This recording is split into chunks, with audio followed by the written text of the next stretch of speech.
Баршаңызға сәлем. Бүгін біз екі ғана ингредиенттен тұратын өте қолжетімді, барлық үйден табылатын желе дайындаймыз. Бұл желені балалар да жақсы көреді және мен де жақсы көремін. Сондықтан рецептін түсіруге ұйғардым. Ол үшін кәдімгі вареньенің суын аламыз. Өте қою болғандықтан 50 грамм су қосып жібереміз. Осындай қараөріктің вареньесі менде.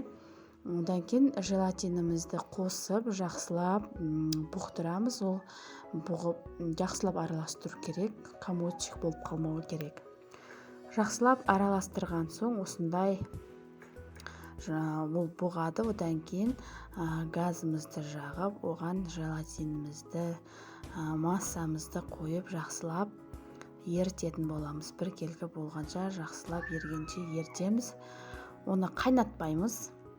Ысығанша отта ұстаймыз. Одан кейін оттан алып формамызды дайындаймыз. Формаға кішкене сұйық май жағып жіберіңіздер, сонда кейін тез алынатын болады.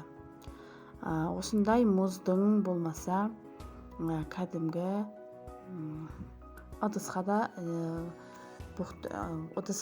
құйып жасауға болады.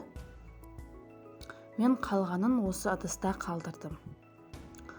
Одан кейін бұл бөлме температурасында толықтай суы қажет. Содан соң барып холодильникке 2 сағатқа қойып қоямыз.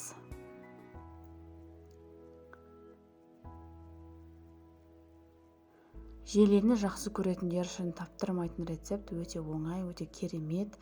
Өзім жақсы көремін. Осылай холодильникте 2 сағаттай ұстаймыз. Одан кейін пышақтың көмегімен жан жағын ажыратып аламыз. Одан кейін силиконный лопаткамен алсаңыздар өте тез алынады. Нәтижесінде осындай болып шықты.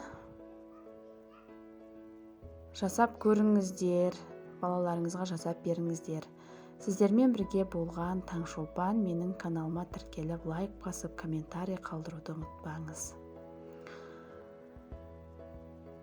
Осындай формаға құйсаңыздар, лопатканың көмегімен өте оңай және тез алуға болады. Екі жағынан қысып, өте керемет желе шықты. Баршаңызға видеоның соңына дейін қарағаныңызға рахмет.